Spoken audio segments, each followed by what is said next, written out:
Welcome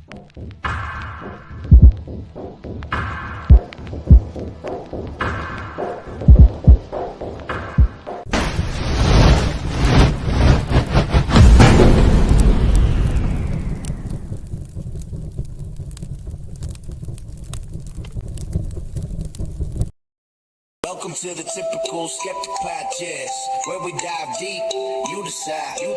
Questioning the matrix from UFOs, where the shadows of known reside. Robert Kalil busting myths like ghosts in the night. Paranormal pros, secret space ops, yo, we keep it real, no fright.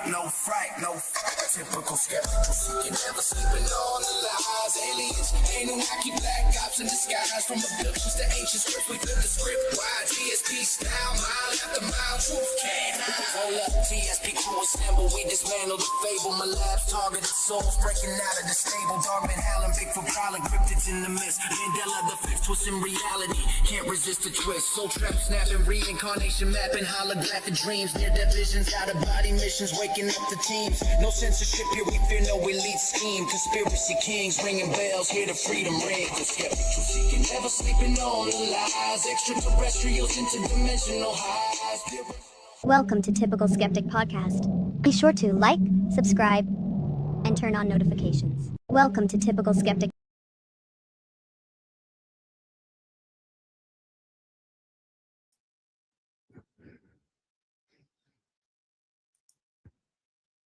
Hey guys, welcome back to another episode of the Typical Skeptic Podcast. I'm really excited about my two guests today. We kind of did this spur of the moment, so I got to make a thumbnail for this later and everything, but I'm really excited to have my guests today. I have with me Gulshen or Rose Erkan, and Rose did a bunch of shows with me and Nathan Sizek back in the day. She's an experiencer and a consciousness researcher from down under Australia. And then I have my good friend Brian Singh from Full Disclosure Now Network and the Full Disclosure Now conference with me today too. And I'm going to add them to the stage now. And Rose and Brian, thanks so much guys for coming back on. How is everybody? Good. It's great. Thank you. I just celebrated my 51st birthday. There's no, Yeah, dude, you do not look 51. Yeah, it's true. Yeah, I'm 46, man. So I feel you. It's we're getting up there, man. Past the halfway point. Yeah, right. I mean, hopefully we make it to 90. I don't know. But yeah. So yeah, Rose, you kind of brought this group together. What did you want to talk about today? I'll let you lead the way. I wanted to talk to Brian because I felt like really resonant with some of the stuff you were talking. I think it was to Rob about, and I don't know enough about you, so I just thought we could have a chat about what you know with the psychic phenomenon stuff, and also ET or star beings, like what kind of stuff that you're aware of, and just have a chat about whatever topics you want, really. That sounds great. I mean, on one hand, it's wide ranging, but it's very pertinent. And then through the answer to that question or those questions, I think it'll be very enlightening to both you and our audience. And thank you for our live audience joining us, including Seal Cola right now. I see her in the chat. So a couple of things is my journey to where I am now has basically informed me of my analysis of where our world and humanity is today in regards to ETs, angels and demons, the future of humanity, and so forth. Long story short, I'm ABC, American-born Chinese immigrant. Some people would call me a banana, when they were making fun of me. Yellow on the outside, white on the inside. Because, people talk, you don't sound Chinese. Well, I speak a little Chinese, a little bit of Mandarin, but my Spanish and French are much better. Coming over were my parents after World War II. That obviously affected us bigly. Today, we're really living under the fourth Nazi Reich, although they probably wouldn't call themselves Nazis. The the space Germans, and then the negative ETs they're now aligned with was the Aldebaranians, but apparently they swapped pretty early on over to the Dracos. And so, and then there's Anunnaki all up in there with all the bloodline families. And then this goes all the way up or down, if you will, to the demonic entities and satanic and, you know, archonic energies, and AI out of time and space. And all of that has been conspiring to manipulate humanity one way or another. And then here we are, on the cusp of either huge disaster or greatness for humanity, and basically a little bit of both, right, at the same time. And in the wake of World War II, my parents' families made it over to New York City, where my parents met. And we're basically a working class immigrant family, you know, living in outside of New York to then New Jersey and Pennsylvania areas. And I'm a rags to riches story, in that my father, Jack Tseng, he pioneered during the 80s and 90s a lot of computer graphics chips and boards and circuitry architecture that helped to catch up the IBM PC side of home computing to the Apple side, because in those days, Apple was much more integrated in terms of graphics and sound and computing, spreadsheets and stuff, whereas the IBM PC side was more like the green letters from the Matrix, you know, and DOS, and Yeah, you I know, remember that. yeah, all the directors and musicians, they were all on Apple, until IBM caught up. Part of that was my father, who put himself through night school to get an electrical engineering degree at a community college that no longer exists. He started his company out of our basement, Zoom Computing, and it turned into Sang Labs. And from there, he changed the world. You know, he told me, Brian, I make this little computer chip for $10, and I sell them for $100. Now I sell 1 million of them. Okay, and Mm. you know, pay for everything, and take care of all our people, and you do the math, right? That's And amazing though, that he was able to do that. Like that's living that's a good example of like someone that was able to like fully embrace the American dream, but he like was with the like American dream. hard work and determination, you know? He worked his ass off, and I Yeah. didn't see him a lot. That was kind of a trade off. Was especially those earlier years. You know, he was in the trenches and doing battle with, later on, especially the big boys when like Nvidia came along, and so a lot of the stuff we're seeing today in terms of like architecture and graphics chipsets, that are then making it like the AI and all that. They're trying to, you know, utilize that, uh, those innovations in technology. Um, it's kind of built off of that, and it's how is it going to be used for good or evil. My father always wanted it to for good. He wanted it to contribute to the world and make our society better worldwide, and to a large extent, you know, he succeeded in both ways. And that afforded me an excellent education. I got to go from, you know, a really decent public school system where I was at in Pennsylvania to a so-called elite boarding school, the Lawrenceville private school, which, you know, there's a lot to be said there. A lot of the children of the elites end up there. And I could see, I didn't know it at the time, but looking back at it, wow, you know, that's why a lot of them were such jerks, is they were probably going through all this generational trauma that I'm researching about and reporting about, and running headfirst into in some Mm. cases. And I, from boarding school, as a gift before going to college, after graduating high school, essentially, I got to do a 6-week cultural exchange in Australia. Oh, And wow. yeah, and I was going to go to Occidental College the next year, or that following fall, for my biochemistry degree, which I ended up getting, in Los Angeles. And all the kids, all the children, all the teenagers in Australia were like, "Oh my God, mate, Beverly Hills 90210." Okay. And it was a real eye opener to me because, like, I'm all the way across the world, awesome people, and they're seeing this stuff on their TV, and they that's how the America was to them, was like Beverly Hills 90210. And when I got back from an amazing 3 weeks in Brisbane and 3 weeks touring the Outback by bus, which is an amazing eye opener. World traveling it's such a privilege, and it gives you a different frame of reference, which I really needed. Um, being like 17 at the time. And when I got back to the US, the Rodney King riots had just happened. So I got these people talking about Los Angeles, Beverly Hills 90210, what they see on TV.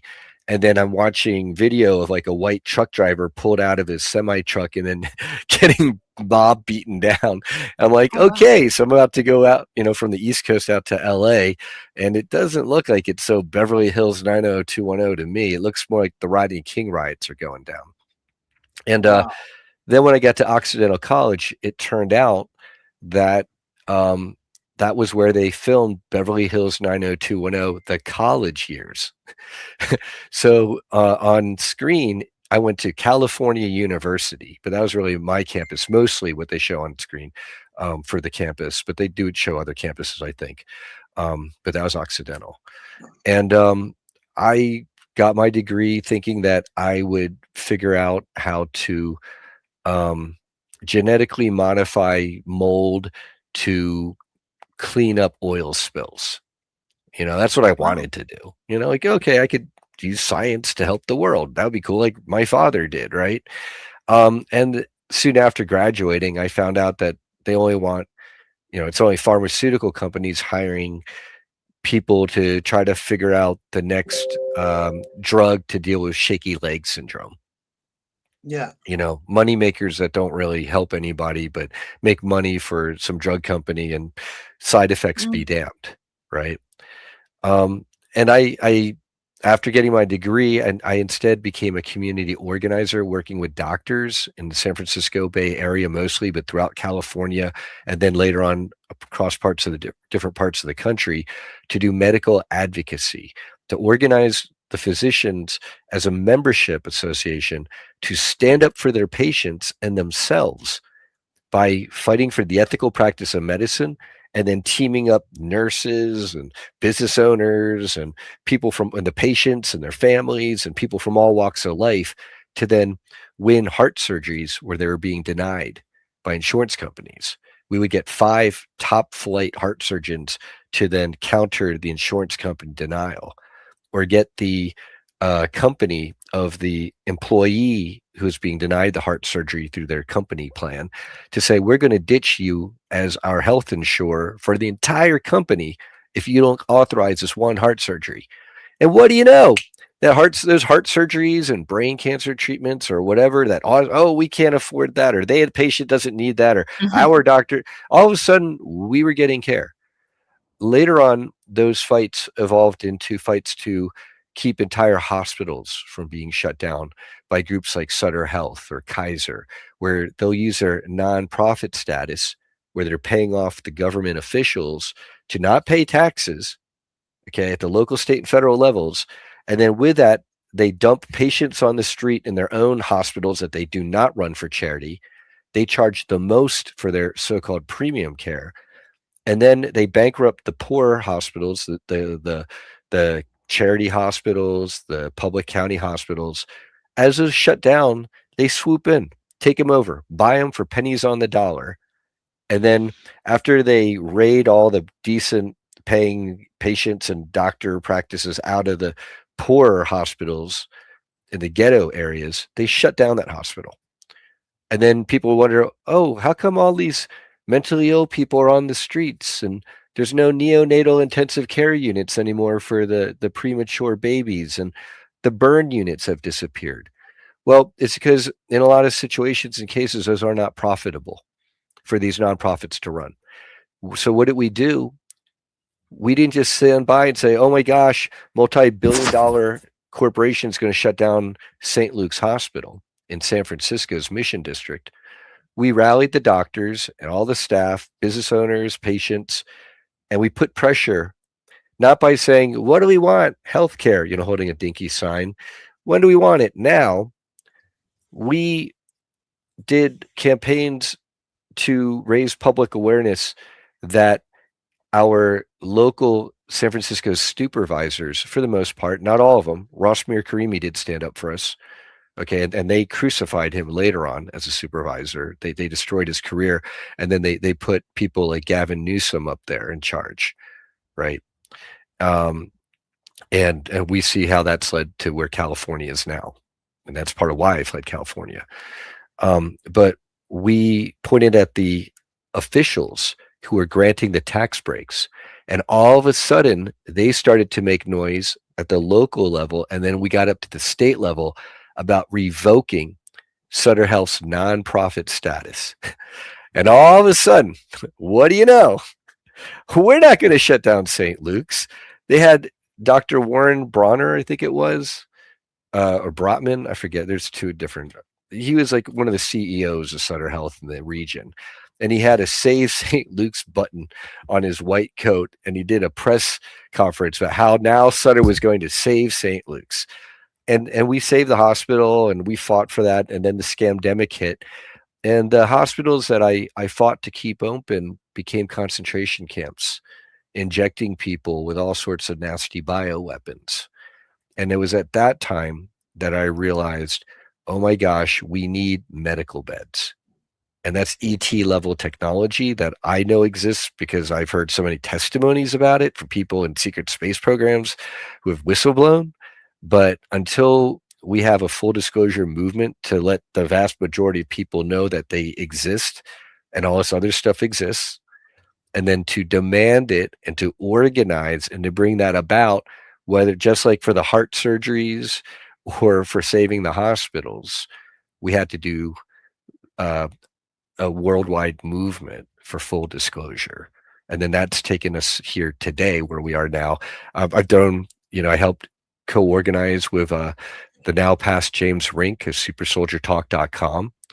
I worked with him to co-organize the 2023 Summer Montauk Adventure Tour, which was amazing. We had like 20 plus Montauk experiencer survivors there with us on site on Montauk at Camp Hero Air Force Base and walking around town as well for a few days. And then I threw the 2024 and 2025 Full Disclosure Now conferences, which I had Rob at representing Typical Skeptic podcast as part of our live stream dream team. Which is amazing. And let me just say, it was I had the time. I think I told this to Matthew when we did our show the other night, and I said it to someone else too. Oh, I said it to Drago when I had Drago on too. I said, those memories were so good to me, like just being able to hang out with you and Drago and Matthew. And I got Matthew here. Rememberyourmission.com.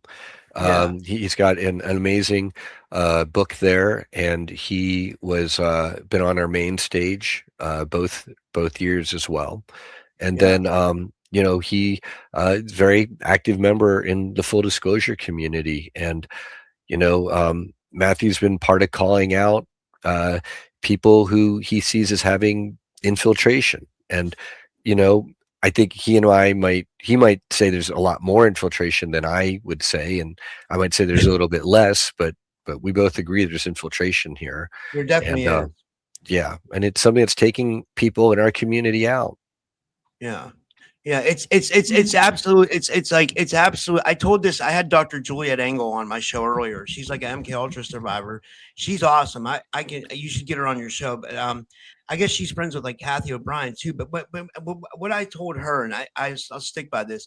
I feel like whoever it is, the powers that be, or who lives in control, they're trying to stomp out truth in 3 different ways: by literally murdering people, by making people look crazy, and by silencing them, whether it's through shadow banning or, but those are the 3 major ways. And I really, truly believe that's happening on a grand major scale. We saw it with the scientists who disappeared out of nowhere. You know what I mean? Then people in our community started dying, and they still are. And some people think I'm crazy for thinking that that's like, there's like foul play there, but I don't know. You're not crazy. I mean, you've had psychic Liz Cross on your show multiple times. She's amazing. She has a very high level of accuracy from what I can tell from cross-referencing her against other psychics and mediums and, I gifted people agree. in our community. I mean, Christopher S. Jacobs and Joanna Michaels of thelifting.net, I think it is. Yeah, With I yeah. messaged them, by the way, the other day, Brian, about coming back on. Like, Oh, great. yeah. Anyway, sorry. Go ahead.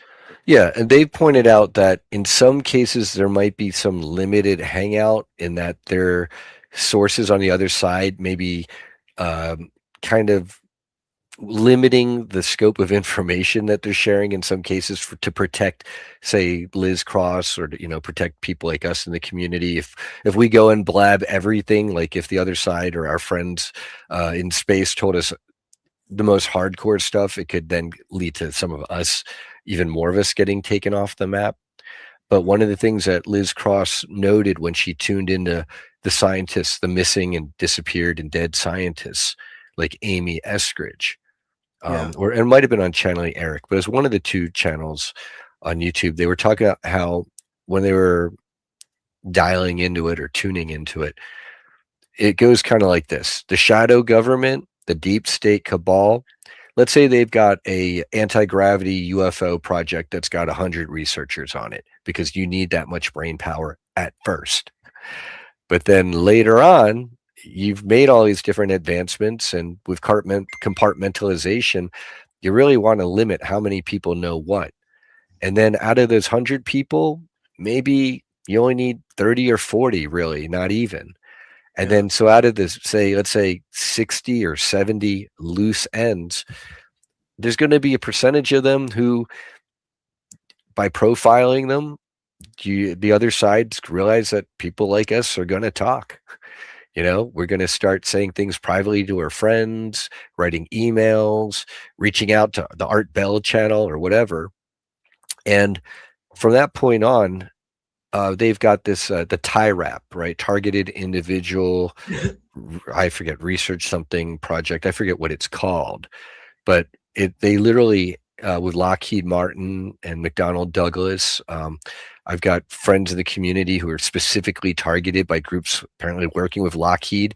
And then if you go out there and research online, people like Sabrina Wallace are talking about the Internet of Things.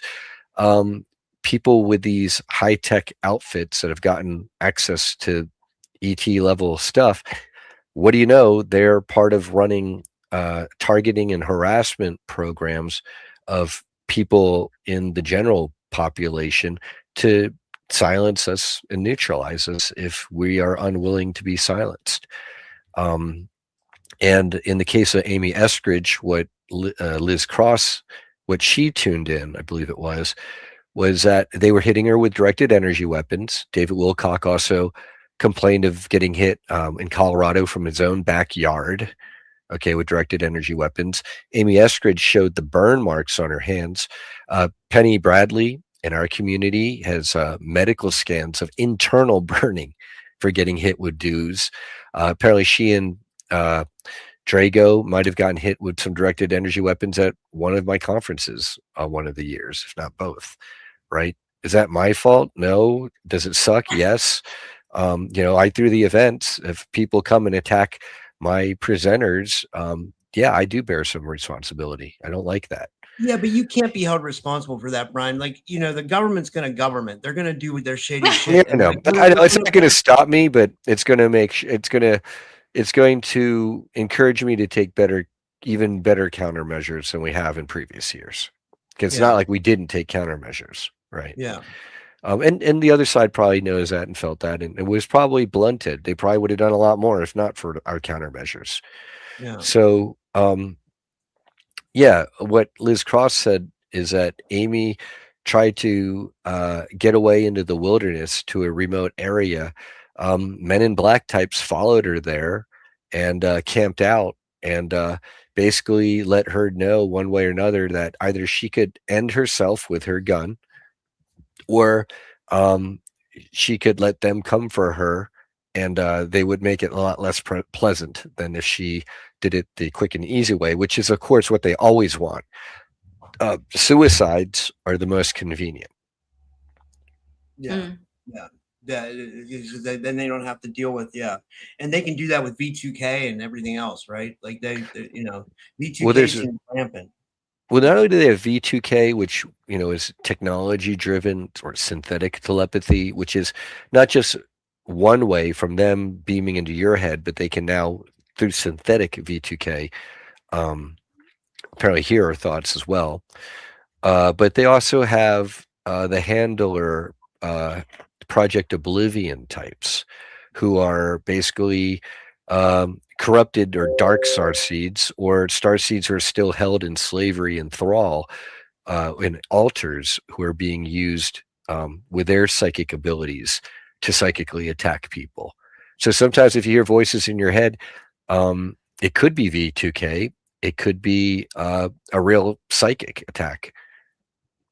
Yeah, I told you this, Brian, and I'm still kind of dealing with it on and off, and I have no clue what it is still. I mean, I have a feeling it's something to do with targeting, and I've all for on and off for the past 3 years, like had like these weird entity attacks. You know what I mean? And I've had everybody try to help me, and it just keeps happening, which makes me think I can explain. Here's what I think. Someone's like pissed at me, and they're sending me black magic over and over again or something, and I get cleared, and then they send it again. And I also think there's a portal open here. I sent pictures of my studio to Matthew Bustos. He thinks there's an active portal in here, but I don't know. Like I'm skeptical about everything, but I'm open-minded, but what do you think like it is? Like, well, so I'm going to put my full disclosure movement organizer advocate hat on. Okay, so let's start with some just questioning to figure out a little bit more about the patient here. In terms of the portal there that you think got going on, is it always in the same spot in your I have your no area? clue. Like, he sent me a thing that where he thinks it is. Like I've tried doing like things to like shut it down, but it doesn't work. Like here's an example. Like for today I'm fine, right? Like today I'm like peachy keen, like right. But yesterday I was like completely drained and I was exhausted. And every time I laid down, I would get like attacked by these entities. And what it feels like is there's like an astral snake under my bed, and when I lay down, I'll feel bumps start to come up from the bed, and then it feels like it dissipates into tinier astral snakes, and they like loose feed off my head, and they like poke at me and stuff, and it like obviously it's annoying, like but I play like clearings and stuff while I go to sleep, like every time, but like this was happening all day yesterday, like and then I kept, and the worst part was I kept going back to sleep because like for whatever reason I was completely drained. Well, then I talked to my friend Marcia Saba, who I met through Christy Campbell. She's a healer. You probably heard of her, Brian, but like she said her friend Chris, who they were supposed to come on my show last night, Chris was getting attacked all day too, and he was feeling drained too. So apparently it wasn't just me. I don't know. So I don't know if they just target people or what's going on. I have no. Well, first of all, anyone involved with disclosure is automatically being targeted, and then a lot of us have come to disclosure because we are star seeds or have interesting past lives or came here with whatever mission, or have a lot of people in our community have abilities, so you're already targeted there. So then you start out targeted. They could target us from birth because of their technology and abilities and resources, and then we come to the movement in part due to that targeting because we've been through whatever situations, and then we're targeted even more. And so is it a surprise that we're targeted? No. Now what form does that targeting look like? What the attack that you're dealing with to me sounds like more of like a black magic spiritual attack rather than a handler at a desk and a laptop and a high-tech setup trying to V2K you and send thoughts at you. This seems more like of a magical attack where that imagery that you keep seeing of snakes, like they probably wrote your name somewhere with like, on a card or an image with nasty snakes, and like they then put it in like a jar full of like rusty nails and stuff. Just like all the nasty black magic and stuff they do. You know what? One thing though is like Olivia James said this one time on the show I did with her and Nathan, is she thinks that the government can send entities too, and she said absolutely. I think Nathan told me that the government like leases out, or they have like agreements with entities. But so what? what it could be is it could also be or not. I don't know when I say the government, like the people that do the targeting, it could be them. And then it's making me think that, because like one thing entities try to do is they try to manipulate your mind. It could have me thinking that it's this person or that person. Meanwhile, it's some outside source that I would never even find out who it was. Well, I don't know. here, not to add to paranoia, but we realistically have to look at it like this. I mean, I just use myself as a case study, right? Yeah. I know the other side does not like me. I already know that I'm on red flag lists, right? For being, on an enemy of them, whoever the they is. And they'll do things like try to mess with banking and things like that. And so I already know that those people are attacking me. And then just doing this work, I've run it afoul of people in our community or people who want to be part of the community, but really shouldn't be part of the community, and hangers on who out of jealousy or vigilantism, because they think I and our comrades we're grifters, because if you're coming from the standpoint of ETs don't exist, and here's Brian talking about ETs and secret space programs, Brian is a grifter now. Brian is taking advantage of people.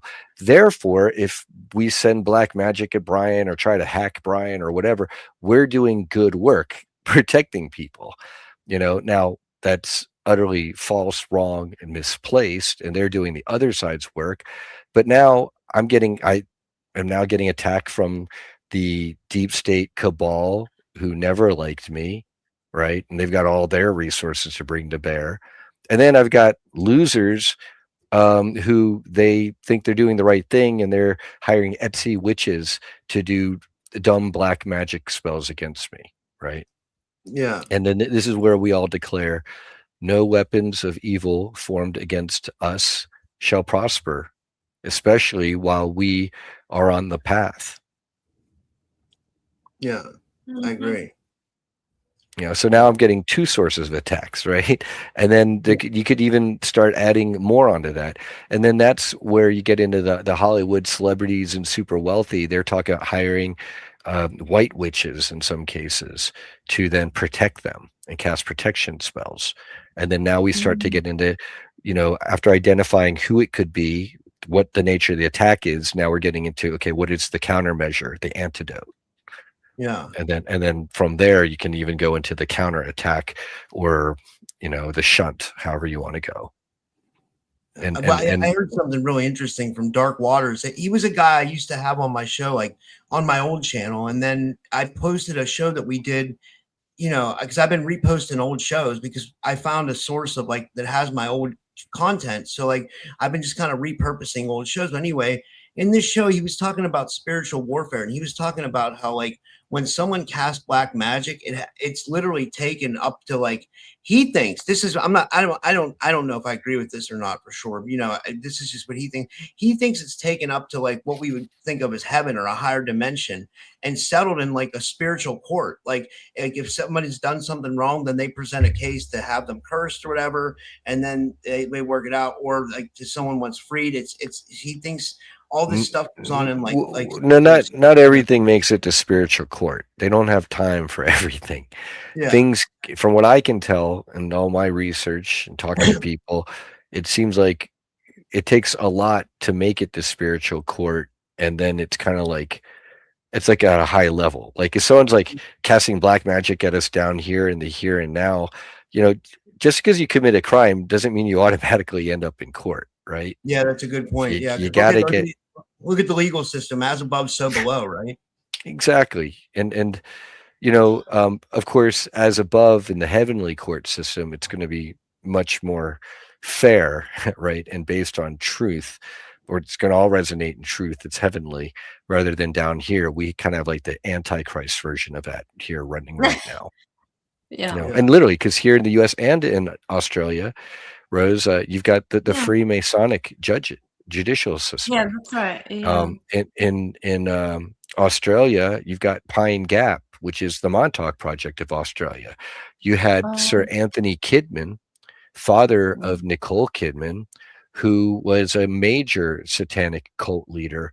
And those circles are still hugely active. And there's a great Facebook group online. It's like Stop All Satanic Monstrosities at the HOTA. It's like whatever. It's like some museum in Australia where it's obviously they're just putting out all the satanic stuff in our faces, because that's part of them undoing humanity. Is they're announcing the evils that they're going to wreak upon us, which they are doing. Yeah. This is I Joanna remember. Child says, what about, okay, sorry, go ahead, Rose. Yeah. I was gonna ask the museum. What is it called? Hota? Yeah, it says HOTA. I'll look it up while we're speaking. Oh wow. Yeah, Gold Coast. Okay. And it's, if you look it up, it's really like, is it Gold Coast? No, hold on a second. Maybe not. I have to look it up. I've never heard Find of out it. they've had some weird like UFO stuff going on there too, huh, Brian? Or like, I don't know about UFO stuff, but I know that they have like all this satanic and PDF file art. Mm. yeah. Home Yeah. of the arts. It's home of the arts in Surfers Mhm. Paradise, Gold Coast. And if you go onto the Facebook groups like Stop Satanic Monstrosities at the HOTA. Okay. They A really lot of go the into modern. Yeah.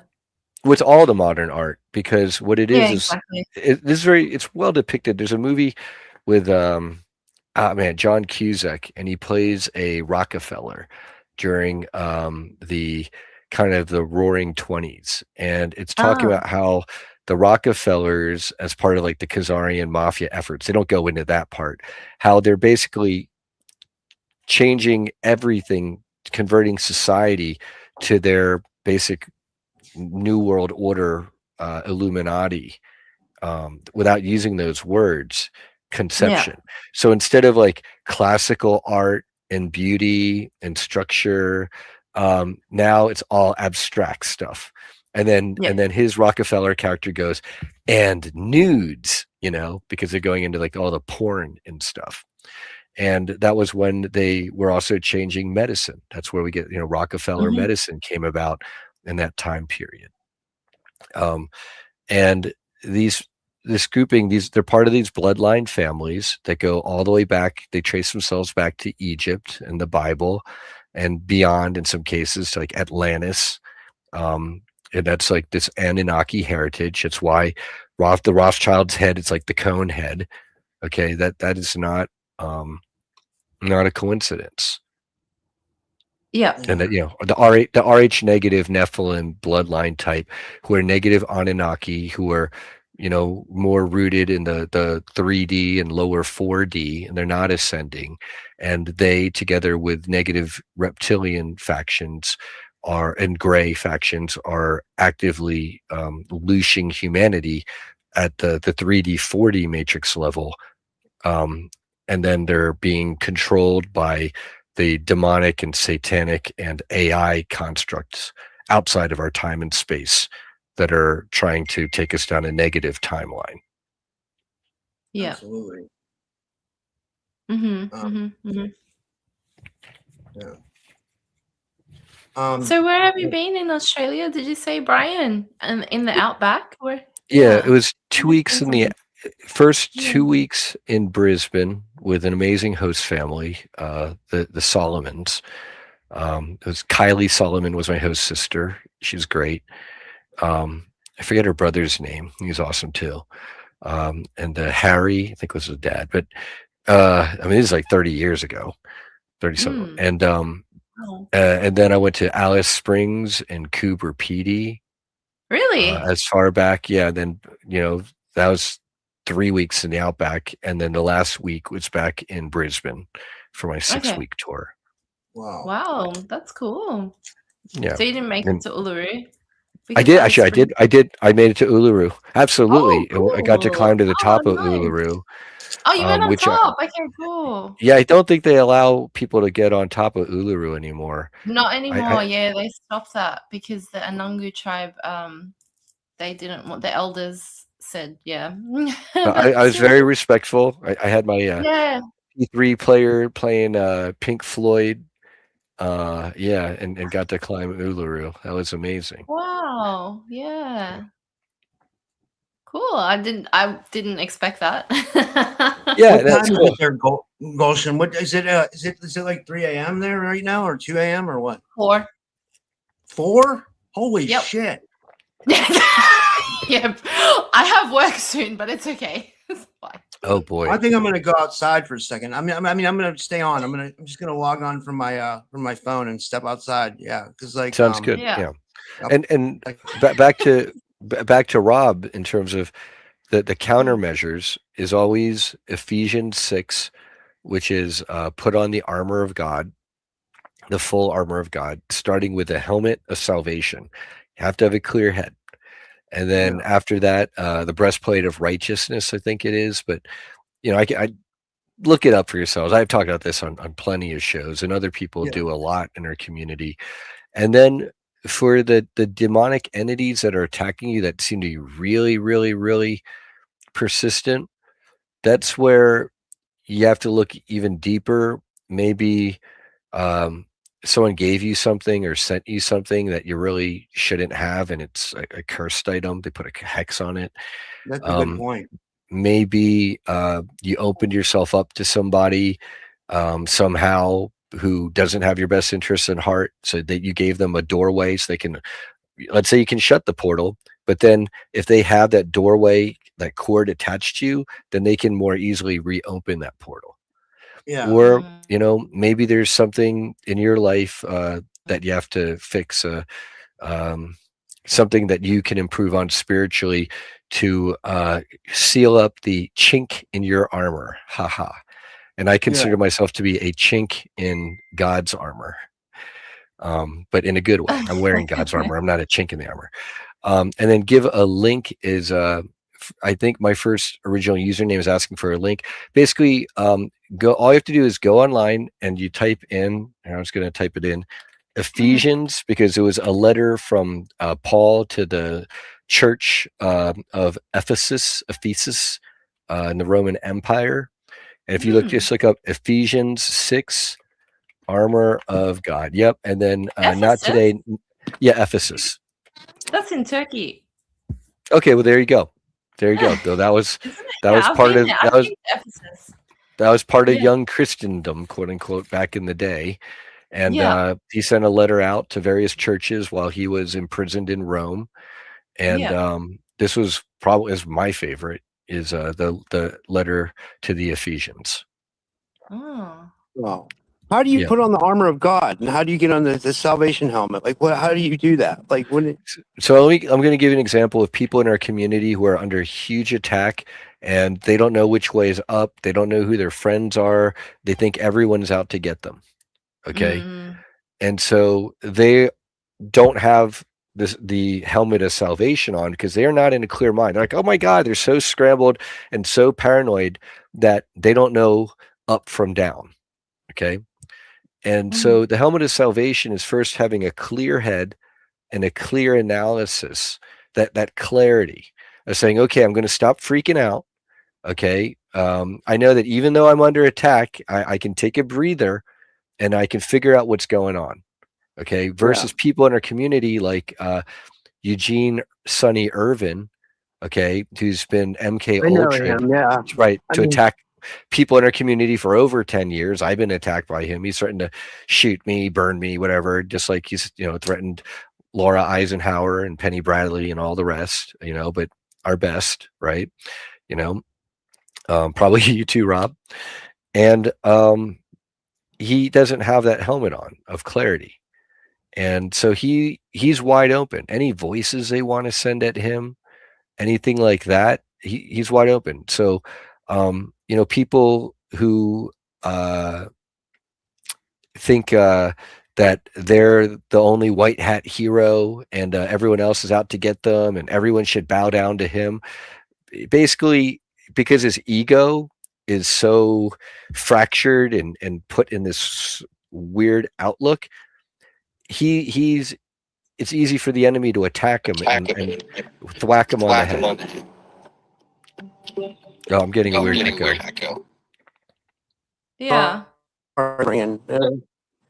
Sorry about that. No worries. May just mute yourself if it's echoing, but no, now it's better. Let me unmute myself. Okay. So then the helmet of salvation for all of us is like if we're drinking too much or doing any substance or anything, even if we think we're doing magic mushrooms or ayahuasca or DMT to reach the other side and open up our third eye, you're doing that too much, you could be opening yourself up to negative entities who will take advantage of that. Okay. And then now you, instead of having a helmet on, again, you're wide open. So if you decide to clear your mind, have a clear analysis, figure out how to conduct yourself, then that is the equivalent of having a helmet of salvation. Then when they try to hit you with intrusive thoughts like nobody in the full disclosure community likes you and you should just give it all up now, you're going to be able to identify those thoughts as not coming from yourself, but coming from the V2K technology or the psychic handler or the demonic spirit that was sent against you. And that's the first step, is having that clear mind. The next thing in our community that unfortunately some people, they're not the best at, is the breastplate of righteousness, right? It's conducting themselves in such a manner that it's so righteous that no matter what the enemy throws at you, it cannot pierce that breastplate to your heart. Okay. It's kind of like if you conduct yourself so well, Rob, you've got all these people on your shows and you're not charging any money and you're doing this for the love of the movement and humanity. And then people talk smack about you. They're going to say, "Hey, wait a second! You can't say that about Rob. That dude's amazing. He did this for me. He did that. He's helped these other people. You can't say that. In fact, that makes me question you, Eugene, or whoever." Right? That's how the breastplate of righteousness works. Likewise, where people in our community where maybe they've thrown events and they said they would pay someone and then they didn't pay, or they it got back to someone that someone is saying bad things behind someone else's back. Okay, that's not a breastplate of righteousness. Now, when people attack you, you have no reputation. You're wide open. And we're seeing a lot of that happen in our community right now. And the problem is that as people in our community get discredited, rightfully so in many cases, people on the outside, all they see is, oh, yet another charlatan. And it doesn't benefit the movement at all. And it really hurts. And that's where, if you're going to be on this path, you really have to armor up, because if you don't, the attacks only get worse. And the worse the attacks get, the less armor you have, the worse it's going to get. Yeah. I agree. But the other thing is, in the community, I find there's too much judgment because like if something happens to someone, I mean, like, for example, Samuel, is it Samuel Lee or Oh, whatever? Samuel B. Lee. Yeah. So I'm not saying right or wrong, but like, we kind of know what's going on in this realm. It's like multi-layered. So we shouldn't be passing judgment, especially if you can discern and see people with good intentions. I'm not saying that, what he did was right or wrong, but it comes back to your intention. So even if something happens and it might look bad or whatever, people need to make their own decisions based on like they shouldn't pass judgment as much as possible, is what I'm trying to say. Because how would you feel if something like that happened to you, where like basically it's an attack on the character, right? Like, it's a character assassination or whatever you want to call it. And So let's use this as a case study, because this is really timely, Rose. This is a really pertinent case study, because it's relatively fresh in that the charges have only been recently passed against him, for him to go to trial eventually, but the actual incident happened about a year ago. Okay. Oh, I didn't know. Yeah. And what happened, and this is where we need to be judicious, but we do have a responsibility in the community to police our own, not just for the sake of our community, but for the sake of all the people out there in the general public who come to our community expecting answers, expecting spiritual elevation. And yes, intention is, I'm going to say 85% of it, but then there's that 15% where the devil is in the details. And that's why there's a saying that often the road to hell is paved with good intentions. Now, Yes. in Samuel's case, what he was doing, I'm just going to start, just facts, I'm not judging. Yeah, okay, yeah. is he was incorporating something or putting into practice something known as his heart stacking protocol. So he was doing these retreats over like the course of a weekend or more, where you would take various substances, and then it was it ayahuasca or DMT and ketamine? Okay. Oh, I Now, didn't know that. yeah, right. I And haven't so, seen the whole details. That's my yeah, okay. I've looked into it, and so that's why I'm glad you brought this up.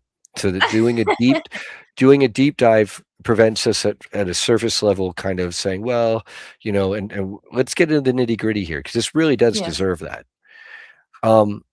And so for a lot of people in our community, especially shamans, that's a huge red flag. Just using real plant medicine is already a sacred duty. Combining it with synthetic Western substances, synthetics is, Yeah, to a lot of no. practitioners, it's a huge no-no. But then combining them together and then doing afterwards a hot sauna. Okay, so apparently what they say is the lady who passed away, she was like a middle-aged woman, not very old at all, seemingly in good health. She died of dehydration and heat exhaustion, I believe it was. Okay. And there are a couple things here. One is that, Samuel apparently, I think, is a medical doctor. Okay. And so it's questionable, the protocol to begin with. But then there's a larger context in which he and we're all operating now. We're operating in a post-Quaxine world. So a lot of people are now dying suddenly and are prone to heart attacks and heart failure. So now you're running mass amounts of people, and I don't know if this person was jabbed or not, but I can certainly tell you, and I'm not a doctor, I'm just, I only have a biochemistry degree and 20 years of medical advocacy, for whatever that's worth. Not a doctor, but doing that protocol, if that person was jabbed, you're really rolling the dice. And then even if that person wasn't jabbed, you're rolling the dice. But if they were jabbed, you were definitely rolling the dice for many reasons at that point. Wow. Who is, I don't know. I don't know who Samuel Lee is. Why have I never heard of this name? Is this like, who is this guy? I've never heard of him. I mean, he's decently good-looking Asian guy like myself, right? Yeah, but he's got an MD, and he's been doing these spiritual retreats, and he's been getting a lot more hits than I have. I seem to be very shadow banned compared to him. But unfortunately, this tragedy occurred, and he was kind of being elevated to kind of like a guruship status, and so this is kind of like a very dramatic crash and burn for him. Part of it is people are in our community are critical that after this event happened last year, the only reason why we're hearing about it now is because charges are being brought. Meaning apparently he was still running a lot of these sessions. Or no, I think maybe he was told not to run any more sessions, but he hasn't been saying anything about it.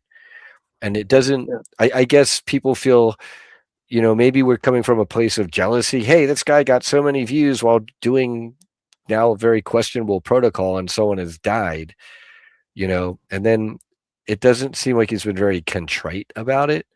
I mean, full disclosure, I don't know Samuel. I mean, I personally, I like him. I don't have anything against him. I'm friends with him on Facebook. But in looking at his posts, I haven't seen any where he's like, oh my gosh, I feel so bad. This tragic thing happened, blah, blah, blah. I can't talk about it more. He's just doing more of this like self-love kind of like guru-ship stuff. And then that is going to strike a lot of us disingenuous, given that there's a dead person and that's not been resolved yet. Yeah. So that's a little bit about what I know about the case, where we're at on the case, and if I'm wrong, people please do your own research. But I don't personally have anything against Samuel. It really, I'm not here to criticize the person. I'm here to criticize the practice. Just like with Jason Arday. Okay, Jason Arday was this Cambridge University professor who was using, and like Samuel B. Lee, apparently people are saying he was using a lot of AI scripts, and we see that as lazy and disingenuous in his practices. Jason Arday faked his a lot of his credentials and also used AI, it seems, on a lot of his stuff. And when he was outed, he recently committed suicide. Whoa.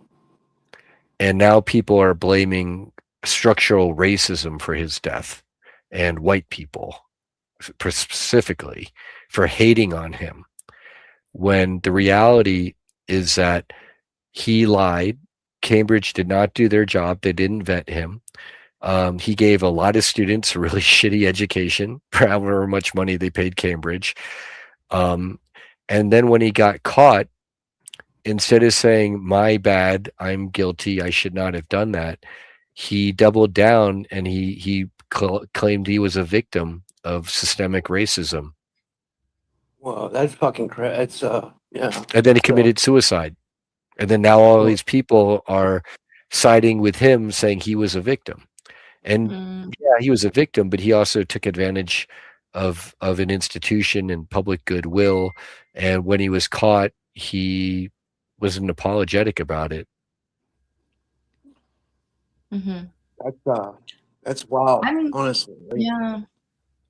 Well, I think you're right. It's important to research the details. I didn't realize the circumstance of the accused manslaughter, and I thought, oh, just having a skim look, and I thought, obviously with plant medicine and stuff like that, you have to be careful. Like you said, you have to be like a practicing shaman or someone that's been initiated, right? Like, but besides the point, it was just more like, obviously it's a spiritual astral realms, and I felt like he might have just been attacked or something, but I hadn't seen that he had mixed all that stuff and done the sauna and all that. So that sounds really sketchy.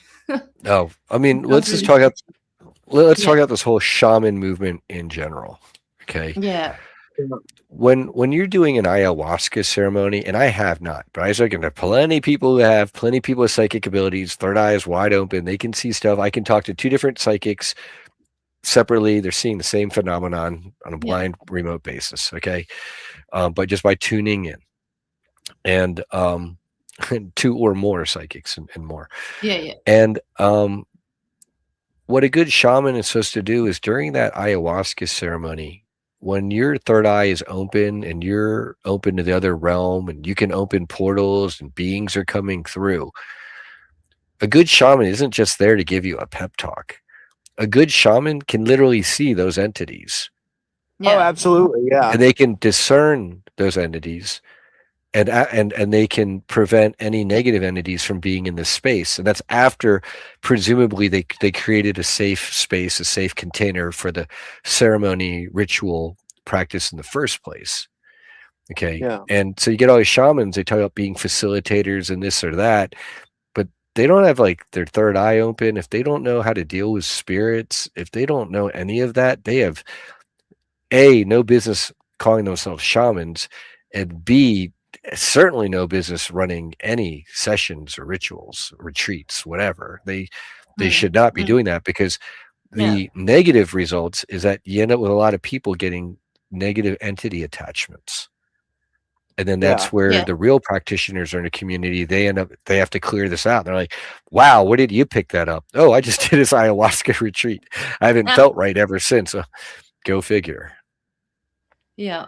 It can Yeah. definitely backfire if people aren't ready for it. I think plant medicine can be beautiful, but it can also backfire. Like I know many stories of people who've taken, bad batches or bad shrooms, and the experiences went like totally awry. Like they just like they end up going like, But yeah. So it's a dicey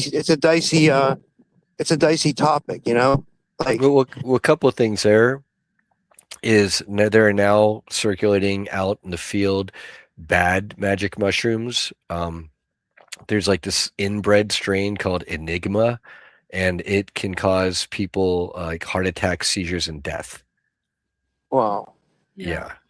holy shit! Like And then it gets worse in terms of the so-called shamans. There are some shamans where they can see the evil spirits and they're in league with the evil spirits, and they're really black magic practitioners passing themselves off as light worker shamans, and they will literally attach negative entities to you knowingly. And then there are the shamans who are so deluded themselves that they're unknowingly facilitating entity attachment. So then you've got the good, the bad, and the ugly, and then people on the outside who don't know half this information that we're talking about here. Good luck trying to make sense, people, right? yeah. That's why I feel bad for people just waking up with this information. It's like they got a lot of catching up to do. But I think, like, I don't know. Like that's why we're here. That's why you've been doing your show. The problem I've had to deal with it's been like a paranormal 101. I've learned so much that, like, I don't know. It's kind of benefited me in a way. Like, yeah, it's annoying at times, right? Like it is annoying. Like that's all it is. I'm not afraid of it. I'm not like, it all it is literally an annoyance. That's it. That's if that makes any sense. It's just annoying. And there are things you can do. There are things you can do. You can repeat. Here's the thing that scares me, Brian. I'm sorry. I mean, okay. I'm sure you heard about Ivan Teller recently, right? And like, absolutely. I have no basis for what I'm about to say, so please don't anybody in the chat get mad at me. But I feel like, like he was channeling, and so I've been coming across the street. I was like, I wonder if we open ourselves up to entities, if that can cause like health problems. And here's the only reason why I say that is because like we don't know a lot of when we channel, and like I don't have anything against channeling per se, but I'm just saying like when we open up ourselves to entities, we don't know them, and they could want something in exchange that they're not telling us about. Like, and usually I think that can mean energy, because it seems like energy is like a commodity in the interdimensional realms, because when these entities want to feed off you, they always want energy, Yeah. Well, they need the energy to come through in a lot of cases, especially if they're lower dimensional or lower frequency. My first original username is asking who my source is. I have lots of sources. Name dropped a few of the people already in this interview show here, and then the people who were at my conferences and at the 2023 Montauk Adventure Tour reunion. And then just like of my 5,000 people on my friends list, I'm in contact with many who are my source on many different types of information. And then through my sources in our community, I've gotten to then presumably interact and speak with various ETs and spiritual beings. And and handler types on the other side, even through people like Olivia James and Misha Johnston, when we did a session to directly research Project Oblivion. Poor Misha, she's going through it right now. Everyone's going through it. Especially, it's been rough.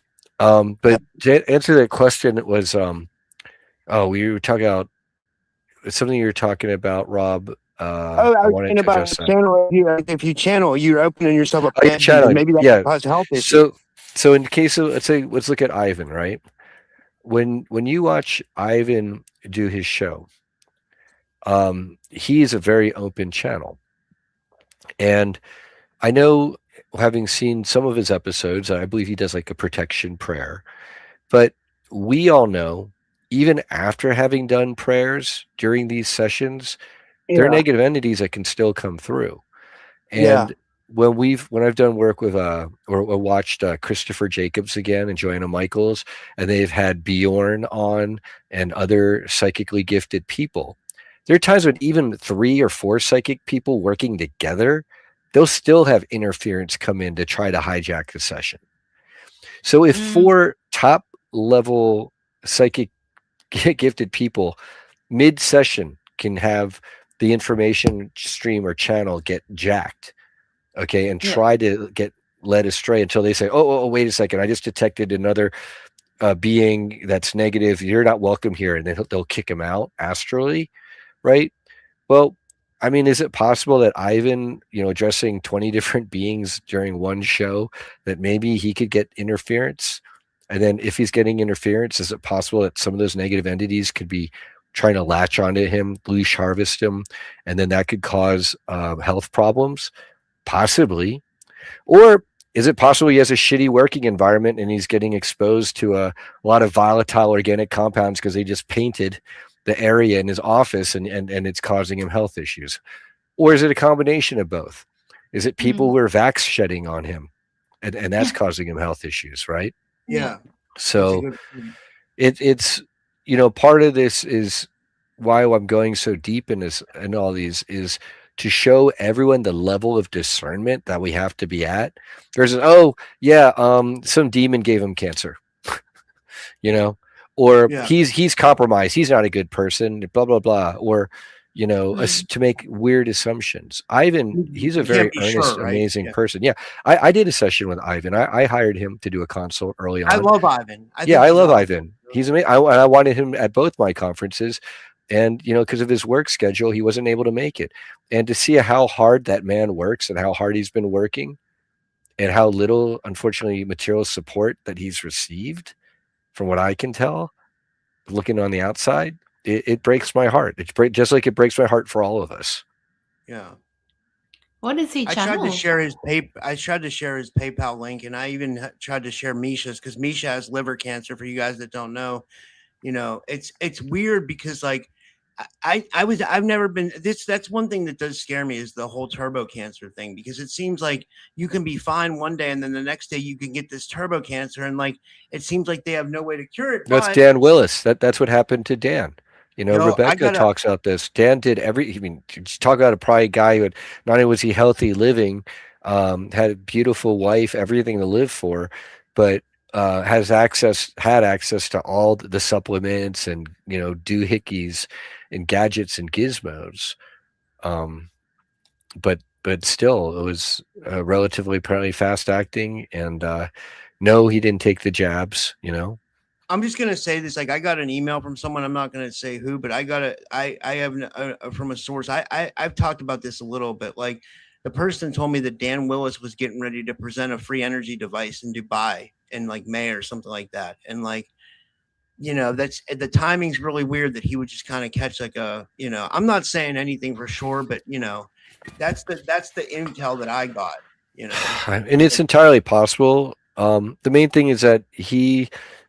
For, I don't know, at least 10, 15 years, if not further back, has been a whistleblower truth teller on stage with the rest of the best of them, presenting a lot of this anti-gravity, free energy, ET information, vortex math, and stuff like that. So one of the questions that Eternus is asking is any insight into how they can distinguish between good and negative entities masquerading as good.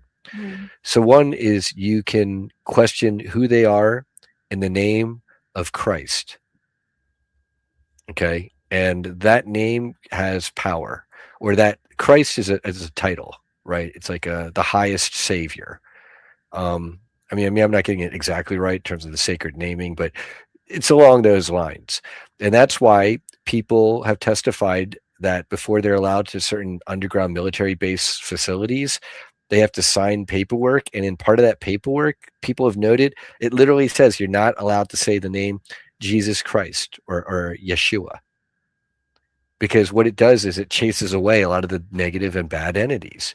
They cannot withstand that name.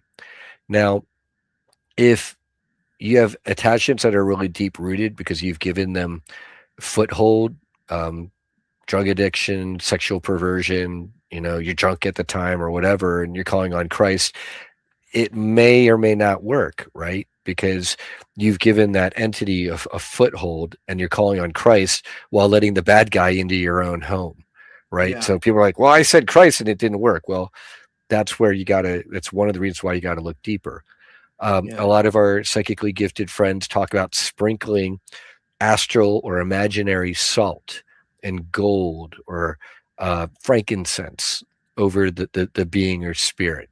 And salt, is, whether in the physical or spiritual, has cleansing ability and can chase away entities. If you have any negative feelings that they're about them, any misgivings, if they're telling you you need to do this or you need to do that, or you're the only chosen one, anything that buys into your ego and downplays the existence of evil in the first place, those are all huge red flags. And then it goes from there. But those are some starters for you. Yeah. Well, we went an hour and 10 minutes. Maybe we could finish up now because I got another show at 4. But oh boy, an hour and a half. Yep. Yeah. Well, Rose, did you want to finish up with anything? Did you have any comments or anything you want to say before we go? Well, I was curious to see if Brian had any what is it, star being or races that because you mentioned you had some that you had. Yeah, like I saw a giant UFO over my hometown or current hometown here, with a little bit of it peeking through a cloud cover while the clouds just hovered over town. This is what I'm told from my research, and this is the thing: if you've had thousands of lives, which we all probably have by this point, we've had lots of starseed background. So someone says I'm a Pleiadian and that's it. I mean, chances are like they're a Pleiadian starseed and that's like their home turf, but they probably had lots of other lifetimes in other places. So what I am told and would consider my highest level incarnation would be like at the Oraphim or angelic levels, and then down to the Irma, the lion people through Lyra, that area. Yeah. And then from there, some Arturian, some Andromedan, and some gray. So basically a bit of everything, a bit of a lot of it. Yeah. No, I get that. I identify, and then bug person, it's where the bee stuff comes from. Oh, I haven't heard that one. Okay. So I identify most as the Irma at this point, the lion people right now. And I'm a Leo. What do you know? Yeah. I like it. Yeah, well, that links to it's just interesting that you've been to Uluru. I didn't know that, but my mentor Valerie also saw the cloud ships that you were describing, and she said her story was to do with the oversoul of humanity. Like most people she said the whole of humanity is interlinked to her story, and I don't know like the whole story, but she also described like all the different star races are like connected, so we all have absolutely. Yeah. That's why the humanoid form is so common out there. It's because of a common Lyran lineage, for example. But then having said that, you've got all sorts of races out there. Everything you can imagine apparently is out there. Like the Negumac. People talk about the Negumac. They look like the ETs from Independence Day. But I know both you have work to go to soon, and Rob's got another show. I want to thank everybody in our audience and say, and I'm always happy to come back and do this again. And feel free to put questions, comments, and semi-hysterical outbursts in the comments, people. Like, subscribe, hit the notification bell, donate to Rob especially. The Typical Skeptic has been on for many years now, and been banned and coming back and banned and coming back. So anything you can to help out, we appreciate it. Thanks, guys. That was awesome, Brian. Thank you guys. And guys, subscribe to both their channels. Rose has a YouTube channel. I'll put the links in the description of my show, and Brian has the Full Disclosure Network on YouTube. Full Disclosure Now with Brian Singing. Rose, what's your channel? What's your YouTube channel? Is it just Rose Erkan? I think so. There might be some numbers. I can send it to you. Yeah. Okay, yeah, send it to me. I'll put it in the I description. will. Yeah, and I'll be live Yeah. again at 4 p.m. Eastern with Pink Bella guys, and then I think around 7 or 7:30 with Marcia Sava. So it's a busy day, but yeah, like so thank you everybody, and yeah, Yeah, it's good thank to you see you, guys. Brian and I Growth. enjoyed Thank you that. guys.